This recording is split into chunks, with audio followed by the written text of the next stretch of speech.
Picture this. You have just spent, I don't know, maybe the last 2 hours meticulously crafting the absolute perfect message. Oh, I can already feel the anxiety. Right. I mean, maybe it's a detailed project proposal for a huge client, or perhaps it's a really carefully worded text to a close friend with a sensitive issue. Yeah, the stakes are high. Exactly. So you've reviewed it, you've checked the tone, you finally hit send, and then you wait. The tension just builds. And finally, your phone buzzes. Here it comes. You look down, and the reply is a single word, noted, followed by a full stop. Ugh. The absolute dread of the full stop. I mean, it is basically the digital equivalent of a door slamming shut right in your face. It really is. And instantly, your brain just goes into complete overdrive. You start thinking, wait, are they angry? Do they hate the idea? Right. Or is noted actually some kind of passive-aggressive corporate code for, we are terminating your contract immediately? Yes. You spend the next 10 minutes spiraling, just trying to decipher the hidden subtext of 5 letters and the punctuation mark. And look, if that scenario makes your stomach drop, you are definitely in the right place today. We've all been there. We really have. Today, we are looking at a fascinating conversation from the Pod Zone show. It featured communicators John and Emma, and they really dissect this entire minefield of modern digital communication. Yeah, and our mission for this deep dive is to really decode those unwritten high-stakes rules. We are going to explore the underlying neurological reasons why tailed messages cause us so much anxiety. Which is huge. It is. And we'll also look at how the architecture of social media kind of forces us into these bizarre performative behaviors, and honestly, why our actual real-life conversational muscles are quite literally atrophying. But, and this is the important part, we will also map out how to retake control of how we connect with each other. Absolutely. There is a way out. So, okay, let's unpack this. I want to start right at the micro level with that terrifying noted text. Emma experienced exactly this scenario with a proposal she sent, and she said it completely ruined her morning. Yeah, she was spiraling. She really was. So why does a tiny little dot on a screen have the power to trigger a literal physiological stress response? Well, what's fascinating here is this concept of the absence of tone and how our brains are fundamentally wired to process that absence. Okay, tell me more about that. So for thousands of years, human communication was pretty much exclusively face-to-face, right? Right. We evolved to rely on this massive symphony of data points to just understand each other. The pitch of a voice, the speed of delivery, microexpressions, body language. All the stuff that happens in a fraction of a second. Exactly. But when you strip all of that away and you are left with just cold, ambiguous text on a glowing rectangle, it creates a massive chasm of missing data. And from an evolutionary standpoint, the human brain really hates a vacuum. Because, I mean, a vacuum represents the unknown, Yeah. and the unknown is dangerous. Precisely. It's that old evolutionary biology idea, right? Like if you hear a rustle in the bushes, the early humans who assumed it was a tiger, well, they survived. Or the ones who assumed it was just the wind kind of got eaten. Yeah, they didn't pass on their genes. Right. So we are hardwired with this severe negativity bias. We are. We desperately try to fill that absence of tone. And our threat detection systems ensure that we almost always fill it with our absolute worst fears. Wow. Yeah, in the digital age, a terse text message is essentially the rustle in the bushes. The sender might just be busy, but your amygdala assumes you are being socially ostracized, which historically was a death sentence for a tribal human. That is so wild to think about. It's almost like reading sheet music without ever actually hearing the instruments. Oh, that's a great analogy. Right. Like you know the notes on the page, but you have no tempo, no dynamics, no context at all. You have to just guess the mood. Yeah, is it a joyful allegro or a funeral march? Exactly. You literally cannot tell. And because we subconsciously know that text is inherently lacking in emotion, we've had to invent these incredibly exhausting ways to force the emotion back in. Yes. John and Emma actually referred to this as a digital prosthesis. Digital prosthesis. Yeah. Think of emojis, exclamation marks, GIFs. They are basically artificial limbs that we attach to our texts just to prove we aren't hostile. It's an incredibly labor-intensive way to communicate. It is. Because you are constantly doing PR for your own intentions. Oh, I feel that so much. It is entirely exhausting. Like, if I text a colleague and just say, sounds good, I immediately feel this pang of guilt. Like I've been way too curt. Right. You feel mean. I do. I feel almost legally required to go back and add an exclamation point or, a thumbs up emoji just to assure them that I am a collaborative, friendly human being. Yeah, we are doing all this emotional labor just to compensate for a medium that essentially deletes our humanity. And it requires a really high level of constant vigilance, which, as they pointed out, leads to inevitable misfires. Oh, definitely. There was that brilliant, highly relatable anecdote they discussed where someone sent a friend a message that simply said, "We need to talk." Which is basically dropping a digital bomb. You cannot just send, "We need to talk," and then disappear into the ether. Right, because of pattern recognition. I mean, the phrase "we need to talk" is completely culturally encoded as a prelude to disaster. Completely. The friend who received it called back in an absolute panic, naturally assuming a death, a medical emergency, or that their relationship was totally ruined. And what was it actually about? The sender literally just wanted to ask for a good restaurant recommendation. See, which proves that phrasing is absolutely everything in a medium devoid of tone. If he had just said, "Hey, when you have a sec, I'd love to pick your brain about restaurants," there's zero panic. Not at all. But I think this also points to a broader issue, which is the delay itself. It's not just the words we use, it's the waiting. Yes, that is the core of asynchronous communication. You send a message out into the void, and then you are basically forced to wait. And that gap is brutal. It really is. That time between sending your message and receiving a reply is just a breeding ground for anxiety. In a real-time, synchronous conversation, you get immediate feedback. Right, you see them smile, you hear them laugh. Exactly. Your nervous system registers that you are safe, but online, you just get a scene receipt, which artificially inflates the tension while you just sit there and stare, waiting for that little typing bubble to appear. So, if we were spending this much psychological energy just managing the PR of a single smiley face in a private one-on-one text message, what happens when we scale that up? That's where things get really messy. Right. If asynchronous communication makes us this neurotic and private, how is this entire architecture warping our behavior on a macro scale? Like on social media platforms where the audience is suddenly thousands of people. Well, it creates a fundamental shift in our identity management. Because we have total control over the text and the image before we hit send, we are no longer just communicating. We are curating. Curating, wow. Yeah. John and Emma dove deep into the highlight reel phenomenon. We've basically entered into this collective agreement to present a flawless veneer of success. We only broadcast the perfect holidays, the artisan meals, the professional triumphs. And it's so insidious because intellectually, you know it's curated, but your brain still processes it as reality. It does. It can't help it. I mean, you've probably sat on your couch in sweatpants looking at someone else's beautifully filtered feed and felt that exact sting of inadequacy about your own messy, perfectly normal life. Oh, absolutely. So then to overcompensate, you feel pressured to post your own highly edited highlight, which then makes the next person feel inadequate. It's just this isolation-generating machine. It is. But, the architecture of these platforms doesn't just filter our joy. It has completely altered how we process negative experiences, too. Yeah, this was wild to me. This curated mindset has birthed a truly fascinating evolution that they called performative vulnerability. I found this concept deeply unsettling because it just feels so accurate. It's like we run our own pain through some kind of corporate risk assessment algorithm before we are allowed to share it. That is a perfect analogy. Performative vulnerability dictates that even when you are going through a genuinely tough time, there is this heavy, unspoken pressure to package it perfectly for an audience. Right. If someone is struggling, they can't just post, "I'm having a terrible day and I feel entirely hopeless."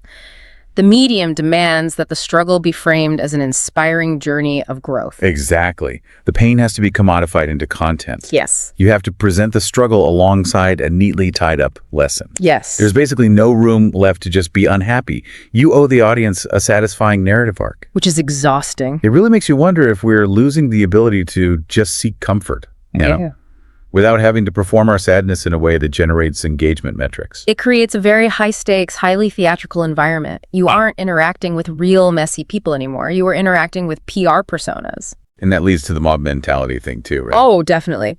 This pressure to perform fosters a severe digital mob mentality. Because everything is asynchronous and public, there is an intense pressure to have an immediate public take on literally every complex global issue. Right, which is completely paradoxical. I mean, the medium is asynchronous, meaning you technically could take your time, but the culture demands absolute immediacy. Exactly. You aren't allowed to take a week to thoughtfully consider a nuanced issue. No, you have to signal your virtue by posting the correct sentiment at the exact right time.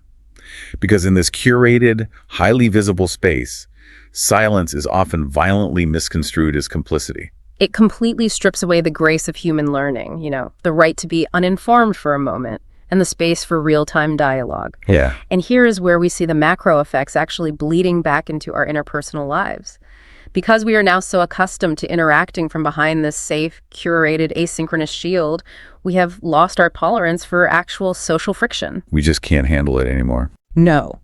When faced with real, uncomfortable human interactions, our instinct is no longer to work through them. Our instinct is to run away entirely. Which brings us to the great debate over ghosting. Yes, ghosting. We all know the feeling of someone just disappearing into thin air. But here's where it gets really interesting. And I actually want to push back on the prevailing narrative here a little bit. Okay, let's hear it.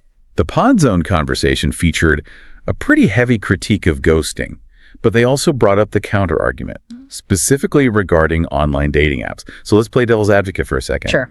If you are on an app and you've exchanged like maybe 5 lackluster messages with someone, or maybe you had one deeply boring coffee date, isn't a clean, silent break actually kinder? The common defense is that the emotional labor of drafting and sending a bespoke, gentle rejection to every single person you casually interact with is exhausting.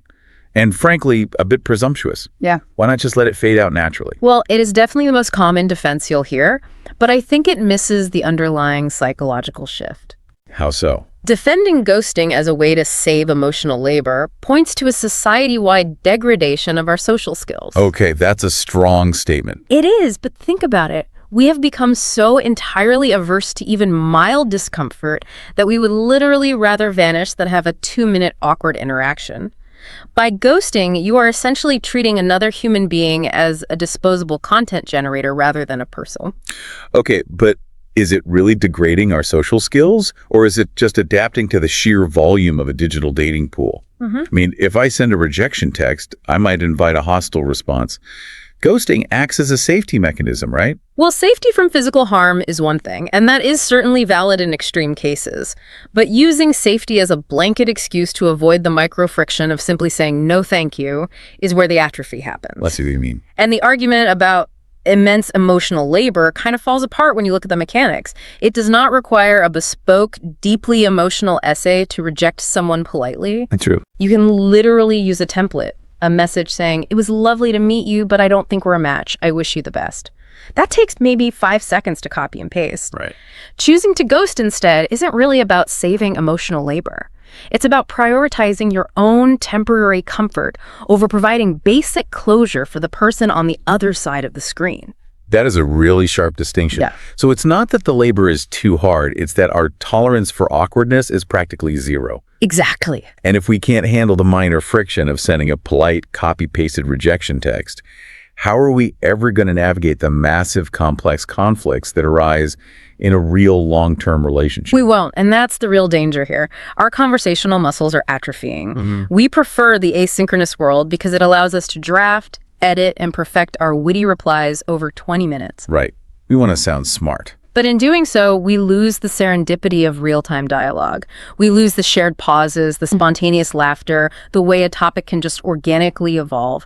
We are trading genuine connection for controlled performance. And nothing illustrates this loss of synchronous capability quite like the complete and utter death of the phone call. Oh, absolutely. This is something John and Emma discussed that just felt so spot on to me.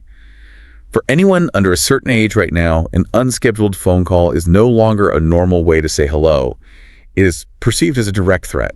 It's true. The default assumption for a ringing phone is now that it must be a catastrophic emergency. Because why else would they call? Exactly. The reasoning is, why else would you bypass the polite asynchronous text and force a real-time interaction? There was this great anecdote about a younger cousin who perfectly encapsulated this philosophy. All right. What did she say? She viewed phone calls as inherently aggressive. She asked, why would someone demand my immediate undivided attention without warning? Demanding undivided attention without warning. That phrasing is incredible because it really exposes the clash between these two communication philosophies. It really does. A text allows you to respond on your own terms, right? From behind your shield when you feel emotionally equipped to handle it. But a phone call pulls you into the present moment, ready or not. Yes. It requires you to process information and emote simultaneously without an editing button. And while having total control over when you respond feels safe, a society that entirely avoids synchronous communication becomes a society of isolated, highly anxious individuals. Precisely. If you never practice thinking on your feet or, hearing a sigh of disappointment or navigating a conversational lull, you just lose the resilience required to handle real-world human emotion. So what does this all mean for us? I mean, we've traced this from the micro-anxiety of a single punctuation mark all the way up to the macro level where we are curating our pain for audiences and treating a ringing phone like a fire alarm. That's a lot. It is a lot. And we obviously cannot put the digital genie back in the bottle, right? Sure. We aren't going to throw our smartphones into the ocean. So how do we fix this? Where is there agency here? Well, reclaiming our agency really starts with mindfulness and intentionality. We have to stop using these platforms on autopilot and start applying critical thinking to how we use them. Okay. It is about recognizing the inherent limitations of the medium and learning to match the tool to the job. We get into trouble when we ask a platform built for logistics to handle deep emotional weight. Let's make that concrete. Yeah. How do we successfully match the tool to the job? Okay, so if you need to confirm a meeting time, send an address, or ask a quick low-stakes question, text is perfect. It is highly efficient and appropriately non-intrusive. Makes sense. But if a conversation is important, sensitive, or emotionally charged, like if you are negotiating a complex project, giving difficult feedback to a colleague, or certainly breaking up with someone, it absolutely does not belong in an asynchronous text message or an email chain. It's just too risky. Way too risky. You have to pick up the phone, or better yet, do it in person. You need that rich symphony of tone, pacing, and body language to ensure the message is received with empathy and context. It's really about recognizing that trying to have a high-stakes emotional argument in a medium that literally deletes emotion is a total recipe for disaster. Exactly. We have to be brave enough to step out from behind the screen when it matters. I love that. And there is a golden rule introduced in that pod zone discussion that I think acts as the perfect antidote to text anxiety. Oh, yes. Share that. They said, don't attribute to malice what can be adequately explained by circumstance. It's basically an application of Hanlon's razor to our digital inboxes. I really, really like that cognitive reframe. It forces you to interrupt the amygdala's threat response. Exactly. Before you let your brain spiral into a full anxiety attack over a curt email or a noted text, force yourself to pause. Take a breath. Yes. Take a breath and actively imagine the entirely mundane alternatives. The sender might be rushing to catch a train, or holding a screaming toddler in one arm, or they might just be a naturally terse writer who doesn't use emojis. Right. Give people the benefit of the doubt instead of immediately assuming they are passively aggressively plotting your downfall. It is a profound mindset shift. We have to stop viewing ourselves as the main character in everyone else's busy day. We really do. And it leads to a great call to action for all of us, I think. Be the change you want to see in your own digital ecosystem. Absolutely. We all know how stressful and ambiguous this digital maze is, so we can actively choose to soften the edges for each other. Add that extra emoji if you know the person on the other end is anxious. Yeah. Take the extra 2 seconds to rephrase a sentence to be just a little bit warmer. Call your friend just to hear their voice, even if it feels terrifying at first. We actually have the power to lower the collective anxiety of our networks just by being intentionally kind and clear in our own digital output. Reclaiming our communication is entirely within our grasp. It just requires us to stop letting the architecture of the technology dictate our behavior and start consciously choosing how we want to connect. What a fantastic roadmap. Let's quickly distill everything we've navigated today. Let's do it. We started by unpacking the deep evolutionary anxiety triggered by a simple noted text, revealing how our brains just panic in the absence of tone.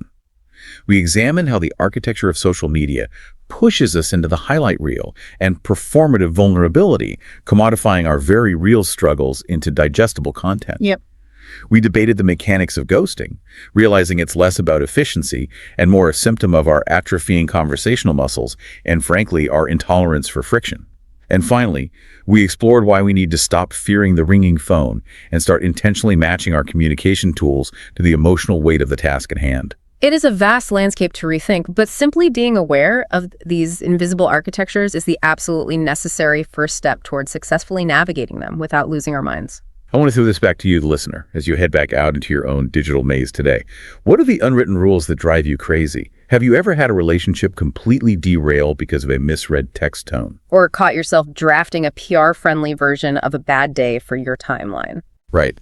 Keep those experiences in mind and try applying the don't attribute to malice rule the next time an ambiguous message makes your stomach drop.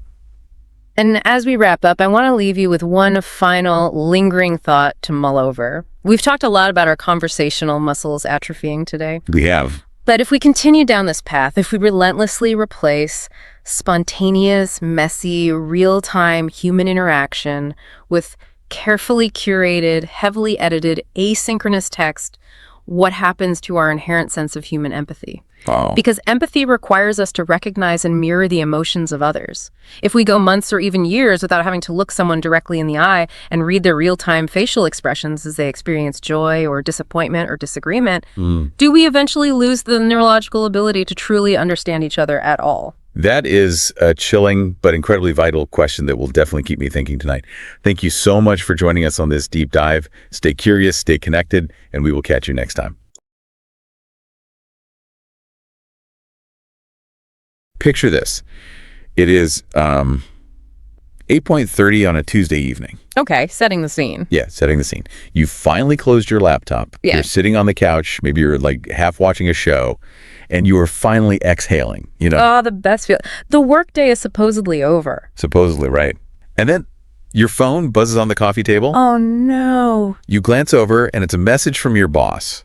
And it's nothing catastrophic. I mean, just a quick update on a project. All right, just a minor thing. Exactly. So you do the natural thing. You reply with a simple thumbs up emoji. You set the phone down. But like the second you hit send, your stomach just drops. The instant regret. Yes. You start agonizing over it. Was a thumbs up too casual? Should you have written out a full sentence? Are they going to think you're being dismissive? Exactly. Or worse, what if they don't reply to the thumbs up? Right. So now you're just staring at this screen, entirely consumed by the unwritten, invisible rules of modern communication. I mean, your heart rate is spiking over literally a few pixels on a screen. It is, honestly, it's an incredibly modern form of psychological torture. Torture. Yeah, that's the word for it. It really is. I mean, we've taken a tool that was designed for, rapid information exchange, and we've inadvertently turned it into this complex emotional minefield. A total minefield. Right. Every single ping is a demand on your attention.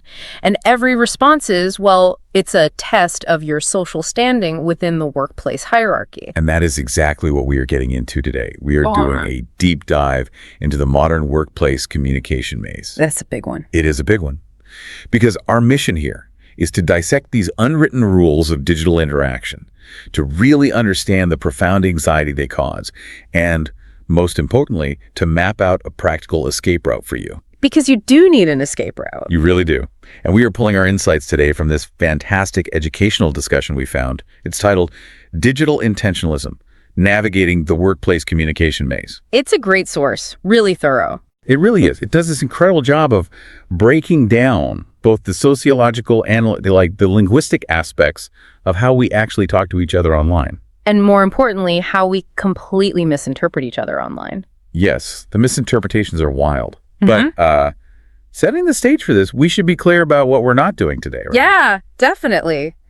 We need to be clear that our goal here isn't just to complain about technology. Right, we're not just bashing smartphones. Exactly. This isn't some nostalgic plea to throw our phones into the ocean and, go back to fax machines. Please no.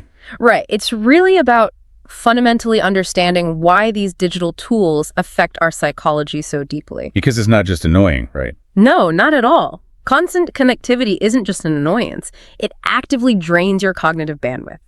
So this deep dive is about learning how to navigate that environment. It's about regaining control over your attention in spaces that are, frankly, specifically designed to fracture it. Okay, let's unpack this, because I want to start with the absolute baseline of digital anxiety. The foundation of the stress. Yeah. Because before we even get to the complicated stuff like deciphering emojis and tone, there is a much more primal stressor at play here. Oh, absolutely. In the research, there's this recurring theme, and it's perfectly captured by this one listener comment from the source. It said, my biggest anxiety is the little green dot next to my name on Slack. It feels like a digital leash. A digital leash. I read that and immediately felt my own chest tighten. A digital leash. It's so visceral. It's an incredibly accurate description, honestly, because it highlights how visibility has just become completely conflated with productivity. Right. Sociologists actually have a term for this. They call it digital presenteeism. Digital presenteeism. Okay, explain that. Well, think about it. For decades, the traditional office operated on a model of physical presenteeism. Like actually being in a chair. Exactly. Yeah. You wanted the boss to see you at your desk early, and you definitely wanted them to see you leaving late. Right, it was all about the optics. Yes. It was a tangible physical performance of dedication. But as knowledge work shifted online, and especially, as hybrid and remote work just exploded. But those physical boundaries were completely obliterated. Totally gone. The front door of the office, the commute, poof. Gone. Right, there is no 5:00 p.m. mass exodus anymore. You don't see people walk into their cars. No, the office is now this ethereal thing that just lives in your pocket. Right next to your family photos and your grocery list. Exactly. It's open continuously. And because we lost those physical markers of being at work, we immediately scrambled to replace them with digital ones. And that replacement is the green dot. The presence indicator. Yep. The problem with the green dot is the immense, just unspoken pressure it creates. It really does. It fosters this pervasive, tacit understanding across corporate cultures. Tacit meaning like implied, right? Yeah. Not explicitly stated. Right, exactly. Nobody is formally writing down in the employee handbook, you must keep your status active at all times. Right, HR isn't putting that in a manual. No, but the underlying assumption is crystal clear to everyone. If your dot isn't green, you aren't working. It's wild because we've basically traded one ridiculous standard for an even more invasive one. We really have. It makes me think of that old, somewhat brilliant office trick from the 90s. Oh, I know what you're going to say. You know the one? Yeah. Where someone would leave a spare suit jacket draped over their desk chair. Yes. The jacket trick. Yeah, and maybe they'd leave a half-drunk cup of coffee next to the monitor. So if a manager walked by at like 6:30 p.m., they'd see the jacket and assume the person was still in the building, just grinding away. Maybe just down the hall in a meeting or in the bathroom. Exactly. The green dot is the modern equivalent of leaving your jacket on the chair, except now the expectation is that you have to wear the jacket in your own home. Wow. You have Yeah. to wear it while you're eating dinner or while you're trying to put your kids to bed. What's fascinating here is the absolute paradox of the situation, right? How so? Well, think back to how these enterprise communication tools were initially sold to the public. Oh, they were going to solve everything. Right. They were heralded as the ultimate instruments of liberation. The promise was total flexibility. Work from anywhere, manage your own schedule, escape the drudgery of the cubicle. Work from a beach in Bali. Exactly. But by removing the physical boundaries of the office, we inadvertently created a system where you can never truly leave. We substituted the 9-to-5 desk chair for a permanent suite of being on the clock. We did. And because response time has become the ultimate proxy for diligence, a 9:00 p.m. email isn't just an email anymore. No, it's not. It's just tests. The 9 p.m. email is the perfect example because if that notification pops up, the expectation in so many high-pressure cultures is that a dedicated employee will reply within the hour. Oh, easily. Often faster. Right. And if you choose to ignore it until 9:00 a.m. the next day, the unspoken assumption is that you lack commitment. Or worse, that you're lazy compared to the colleague who fired back a response at 9:03 p.m. And the physiological toll of that is just immense. It has to be exhausting. It is. Every single ping demands a slice of your cognitive bandwidth. You are kept in this constant state of hypervigilance, always anticipating the next notification. So your brain never really rests. Your brain never fully enters a resting state. It's an unsustainable way to operate. And honestly, it is a direct paved highway to profound burnout. Okay, so if merely maintaining that baseline of presence, like just babysitting the little green dot, is that exhausting. The actual act of communicating must be acting as an accelerant. Oh, it pours gasoline on the fire. Because suddenly you aren't just proving you're awake. Right. You're trying to navigate this incredibly complex web of what the research calls digital body language. Digital body language is fascinating, mostly because it's a completely improvised system. What do you mean by improvised? Well, for hundreds of thousands of years, human communication has relied on physical cues. Right, face-to-face stuff. Exactly. We rely on vocal tone, microexpressions, posture, eye contact, the pacing of speech.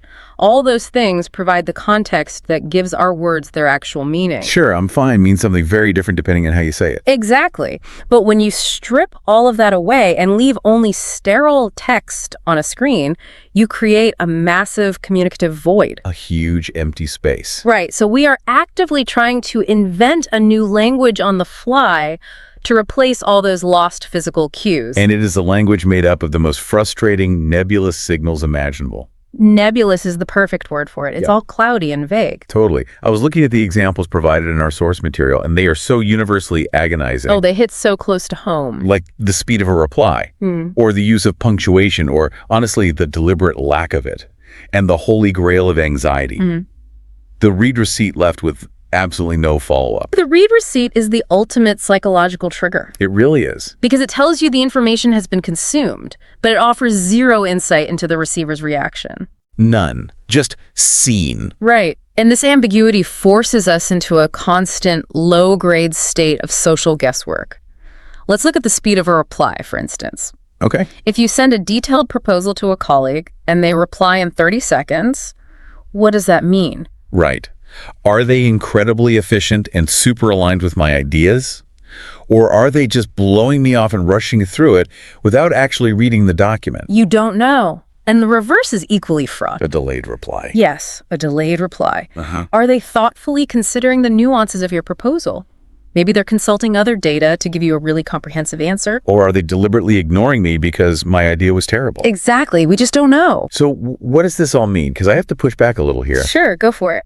Sometimes I wonder if we are just entirely overcomplicating things. I mean, is a thumbs up emoji just a thumbs up? That's the million-dollar question. Right. Have we collectively decided to torture ourselves by reading deep psychological warfare into every single pixel? Or is there a real, tangible miscommunication happening that justifies all this stress? It's a really fair challenge. Are we just driving ourselves crazy? Well, The answer is actually rooted in evolutionary psychology. really, evolution. Yes. You see, the fundamental problem with digital body language is that it hasn't been codified. Meaning there's no official rule book. Exactly. There is no universally agreed upon dictionary for workplace emojis or response times. Because the rules are entirely unwritten, every interaction contains a massive information gap. And human psychology hates an information gap. It absolutely abhors it. We cannot tolerate ambiguity. Nature abhors a vacuum, and so does the human brain. Precisely. When we don't have the full picture, when we can't hear the tone of voice or see the smile, our brains automatically fill in the blanks. And I'm guessing we don't fill them with positive things. Never.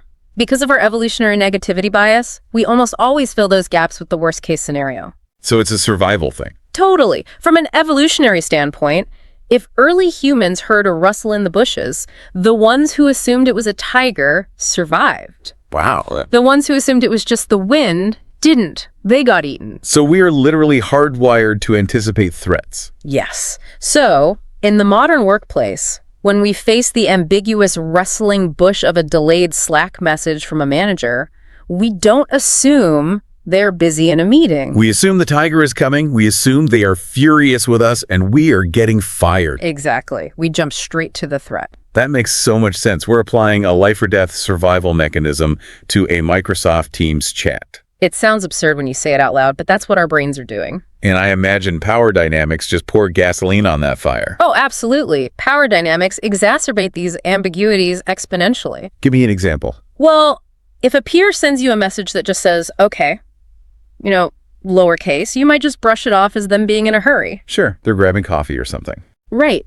But if your boss sends you that exact same lowercase, okay, with a period at the end. Oh man, it turns into an agonizing puzzle. Exactly. You spend 3 hours dissecting the punctuation, wondering what you did wrong to deserve the period. Which naturally brings up the question of who is actually deciding what these signals mean. That is the core issue. Because if there is no official rule book and we are all just projecting our own evolutionary anxieties onto these screens, how do different groups of people navigate the exact same digital interactions?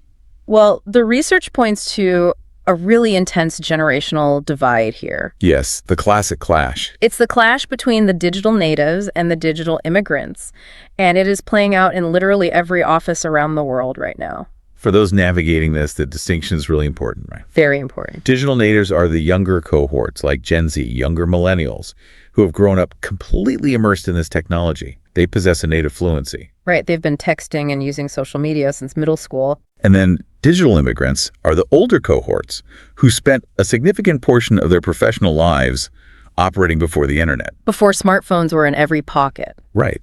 They actually had to consciously adapt to this new digital reality. Now, the assumption is almost always that the digital natives have the advantage here. Because it's their turf. Exactly. You'd think that because they have this inherent fluency, navigating the workplace communication maze would just be effortless for them. But it's not. No, the reality is a profound paradox. There's a brilliant anecdote in the reading that illustrates this perfectly. Oh, the team's story. Yes. A younger colleague, a textbook digital native, was genuinely distressed, like deeply upset. Over what? Because a senior manager, who is a digital immigrant, only used the thumbs-up reaction to her message on Teams instead of replying with actual text. Oh, wow. Just the reaction button. Just the button. And to the younger colleague, this simple reaction was a glaring red flag. How does she interpret it? She saw it as a distinct sign of disapproval, like a passive-aggressive brush-off. Essentially, a digital way of saying, I don't have time for you. Wow. Right. But from the senior manager's perspective, that reaction button was likely seen as a pinnacle of efficiency. Oh, definitely. To the digital immigrant, a thumbs up means exactly what it looks like. I saw this, I agree, message received, task completed, moving on. Exactly. The disconnect is massive. The reason for this distress, like why the younger employee felt it so acutely, ties back to a really powerful sociological concept. Okay, what is it? It's called the panopticon. The panopticon. I've heard this term used in relation to surveillance before. Yes, exactly. So the panopticon was an 18th century architectural design for a prison. It was conceptualized by this philosopher, Jeremy Bentham. Okay, an 18th century prison. How does this connect to Slack? Bear with me. The layout featured a central watchtower surrounded by a circular building of cells. The key to the design was that the guard in the central tower could look into any cell at any time. But the inmates couldn't see into the tower. So they didn't know if the guard was looking at them or not. Precisely. Right. Because the inmates never knew exactly when they were being watched, they had to assume they were always being watched. Oh, I see. As a result, they began to police their own behavior constantly. The surveillance became internalized. Wow. And we were applying this to modern digital life. Exactly. Social media and our current digital communication platforms function as a modern panopticon. That is terrifying. It is. Digital natives feel the pressures of digital body language far more intensely because they have literally never known a world outside of this constant, invisible surveillance. They grew up in the panopticon. They did. They have spent their formative years under the crushing pressure of maintaining a curated online identity. Every single like, view, and comment is a public metric of social worth. So it's never just a message. No. For a digital native, a workplace chat interaction isn't just a utilitarian tool to get a job done. It is inextricably linked to their social standing and their identity. Here's where it gets really interesting to me. Because the way I see it, the digital natives are kind of like fish who don't know they are in water. Oh, I like that analogy. Right. They are incredibly fluent at swimming. They can navigate the complex currents of group chats and emoji subtext beautifully, but they are completely incapable of escaping the water itself. Because they don't know anything else. Exactly. Every single interaction carries immense weight because the water is the entirety of their known universe.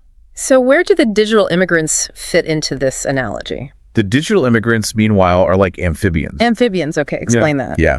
They might be a bit clunky when they get in the water. Oh. You know, they might be slower to type, or they might completely misuse a slang term or send a weird reaction gif. We've all seen that. Right. But they actually remember what it feels like to walk on dry land. Ah, I see. They possess the fundamental knowledge that the water isn't the entire universe. because they remember a professional world before the panopticon. They have a psychological buffer. They could step back from it. Exactly. They can view these digital tools with a bit more detachment, maybe even a healthy dose of cynicism. This actually raises an important question for you, the listener. Definitely. As you think about your own workplace interactions, which camp do you fall into? Are you the fish or the amphibian? Right. Are you the native, swimming in the water, reading deep, complex interpersonal meaning into a slightly delayed Slack response? Agonizing over a period at the end of a sentence. Exactly. Or are you the amphibian, just firing off quick thumbs-up emojis and moving on with your day, completely oblivious to the wake of anxiety you might be leaving behind for your younger colleagues? It's so important to recognize that. It is. Recognizing the lens through which you view these tools is the crucial first step to untangling this whole mess of assumptions we make about each other's intentions. Okay, so let's take stock of where we are. We have mapped out a highly convoluted, frankly, somewhat terrifying landscape here. It's a lot. It is. We have the psychological tyranny of the green dot leash. Right. We have the ambiguous, uncodified nightmare of digital body language. Yep. We have our evolutionary negativity bias, making us assume everyone hates us and the tiger is coming. The tiger is always coming. Always. And we have massive generational misunderstandings happening inside a digital panopticon. It sounds incredibly bleak when you list it all out like that. It really does. If I'm listening to this, I'm thinking, am I just doomed to a future of constant notification anxiety and misinterpreted emojis until I finally retire? It's so easy to feel that way, but absolutely not. Oh, thank goodness. And this is the critical pivot in our discussion today. We've diagnosed the illness, but the research heavily focuses on prescribing a very actionable cure. Okay, I am ready for the cure. What is it? The core of that cure is a philosophy called digital intentionalism. Digital intentionalism. Now, I think most people are familiar with the concept of digital minimalism, right? Yes, it got very popular a few years ago. The whole delete all your apps, throw your smartphone in the river, and move to a cabin in the woods movement. Exactly. But digital intentionalism is a very distinct shift in philosophy from that, isn't it? It is a vital distinction. Digital minimalism is fundamentally about rejection and subtraction. It's about less. Right. It often treats technology as inherently toxic, like it's a poison. Digital intentionalism, on the other hand, is not about rejecting technology. It's not about throwing the phone in the river. No, it's about reclaiming your authority over it. It's the practice of using these tools deliberately, purposefully, and strictly on your own terms. I love that. On your own terms. It requires a lot of discipline, though. It's the constant active discipline of pausing and asking yourself a specific question. What's the question? You have to ask, is this tool, this platform, or this specific notification genuinely adding value to my life and my work at this exact moment? Or is it merely creating noise and hijacking my attention? Wow. That is a powerful question. And the beauty of this is how practically it can be applied. Very practical. Because the first, most crucial step is setting firm boundaries. Boundaries are everything here. On a personal level, that means taking immediate action on your devices, turning off all non-essential notifications. Just turn them off. You don't need them. Right. We have to actively train our brains to realize that the world is not going to spin off its axis if we don't see an Instagram like or some mundane Slack update the very millisecond it happens. But the real challenge, and where the research focuses heavily, is applying this in a professional context. That's where it gets tricky. It does, because you have to communicate those boundaries clearly and explicitly to the people you work with. Yes. The research gives some great examples of how to actually do this without sounding like a jerk. Right. You don't want to seem hostile. Exactly.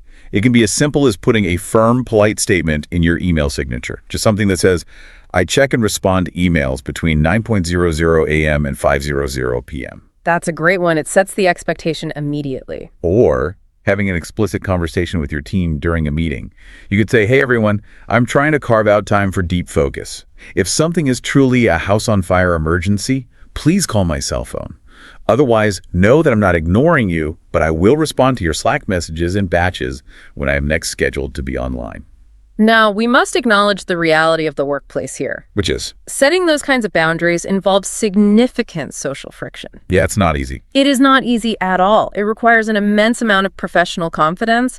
Initially, when you draw that line and stop responding to the 9:00 p.m. emails, it can feel terribly uncomfortable. Because you're breaking the rules. You are actively violating that tacit understanding we discussed earlier. The fear is palpable. You worry that your boss or your peers will view you as uncooperative or that you aren't being a dedicated team player. I really want to press on that point. Go for it. Because it sounds fantastic in theory, right? Yep. A lovely, balanced work life. Very zen. Right. But how do you realistically execute this if you aren't the boss? That's the big question. If you are a junior employee or middle management in a hyper-competitive corporate environment, doesn't setting these hard boundaries risk making you look lazy or even insubordinate? It feels like a massive risk. Yeah. If everyone else is playing the green dot game, opting out feels downright dangerous. It is a deeply valid fear, but the research points to a very counterintuitive truth here. Okay, I'm listening.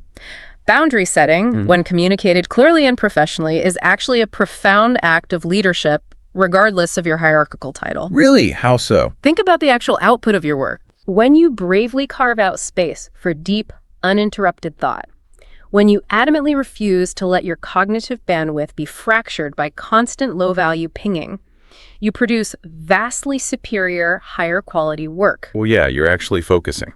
Exactly. But the cultural impact is even more important than your individual output. What do you mean? When you set a boundary, you implicitly give your peers permission to do the same. Oh, wow. Think about it. When one respected person steps off the exhausting treadmill of digital presenteeism, it creates a psychological ripple effect across the team. People realize the sky didn't fall. Exactly. They see you doing great work, logging off at 5-0 and surviving. By protecting your own focus, you are ultimately protecting the team's collective cognitive bandwidth. You're leading by example. You are. You are slowly, deliberately moving the organizational culture from valuing speed of reply to valuing quality of thought. Quality of thought over speed of reply. Yeah. That is a massive paradigm shift. It changes everything. It takes the pressure off the instant reaction. Yeah. So once you've tackled once you've established those boundaries regarding your availability, the final piece of the digital intentionalism puzzle is the how. The tools themselves. Exactly. We have to transition from managing our time to actively choosing our tools. This is the crucial step of re-evaluating the medium. It's about breaking the automatic habit of just typing a response. Right, because typing is always our default. Always. Before you send a single word, digital intentionalism asks you to stop, evaluate the complexity of the situation, and choose the appropriate channel. I love the practical question the research poses for this exact scenario. It's a great filter. It is. Yeah. Before you engage, you have to ask yourself, does this nuanced issue really need to be a scattered, chaotic, 12-message back and forth over the course of 3 hours on Slack? Which is usually how it goes. Right. Or could it be entirely resolved with a highly focused 2-minute phone call? Ah, the phone call. Yes. It truly has become the great forgotten technology of our time. It really has. We avoid it like the plague. Nobody wants to make a call. It's true.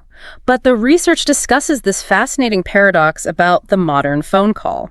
What's the paradox? Well, because we have relegated it to the background and we use it so rarely in favor of text, when we actually do pick up the phone, it suddenly feels incredibly efficient, but also surprisingly intimate. Intimate. That's an interesting word for a work call. It feels intimate because a voice call instantly reintroduces almost everything that text-based communication strips away. All those physical cues we talked about earlier? Exactly. Suddenly you have vocal tone again. You have pacing. You can hear a hesitation, a sigh, a laugh. You're human again? You are. It immediately evaporates the ambiguity of nebulous digital body language. You don't have to guess if someone is angry or just busy. You can hear it in their voice. That saves so much mental energy. It does. And because of the stark difference between text and voice, digital intentionalism outlines distinct rules of engagement we should be adopting. Okay, rules of engagement. Like what? What shouldn't we be texting about? Complex emotional issues, for one. Or situations involving critical feedback. They should never, ever be handled over a text-based chat. Never. There is simply too much room for the negativity bias to take the wheel and drive the conversation off a cliff. Because without tone, feedback just looks mean. Exactly. When you deliver critique over Slack, the recipient can't hear your supportive, encouraging tone. They just read the sterile, harsh words. And the tiger is coming again. Always the tiger. Similarly, major project decisions that require debate and nuance shouldn't be hashed out in a chaotic, multi-person group chat. Oh, I hate those. People are constantly talking over each other in disjointed text bubbles. It's impossible to follow. Those scenarios demand the high bandwidth communication of a voice call or a video meeting. It really all boils down to one central concept that the research emphasizes heavily. And that concept is agency. Yes, agency. The capacity to act independently, to make your own free choices rather than just reacting to stimuli. Agency is the absolute core of this entire discussion. It's everything. To reclaim your agency, you first have to recognize the reality of default settings. Okay, break that down for us. The default settings on platforms like Slack, Microsoft Teams, or really any social media application are not neutral. They aren't there to help you. No, they are meticulously, scientifically engineered by tech companies, often employing behavioral psychologists, by the way. Oh, wow. Yes. And their goal is to maximize user engagement.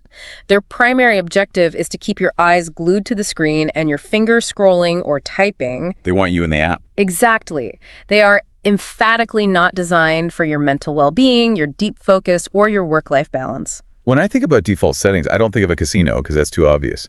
I actually think of the layout of a modern IKEA. IKEA. Okay. Explain that analogy. I'm intrigued. Think about it. You walk into IKEA with one goal. You need to buy a desk lamp. That's your intentional choice. Okay, a desk lamp. But the environment is expertly designed to strip you of that intention.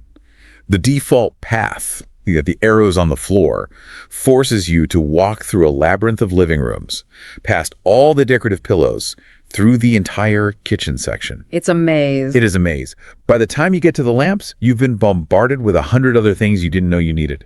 Tech platforms are exactly like that. They are digital IKEAs. Oh, that's a brilliant way to put it. The notifications, the red badges, the infinite scroll, there are the arrows on the floor, designed to pull you away from your original intention. Right. If you want to just get your lamp and leave, you have to actively ignore the arrows, use your own agency, and figure out how to walk backward through the maze.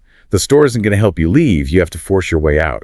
If we connect this to the bigger picture, every single thing we've discussed today, the anxiety of the green presence dot, the feeling of living under constant surveillance in the digital panopticon, the agonizing stress of deciphering those ambiguous emojis. It's all connected. It is.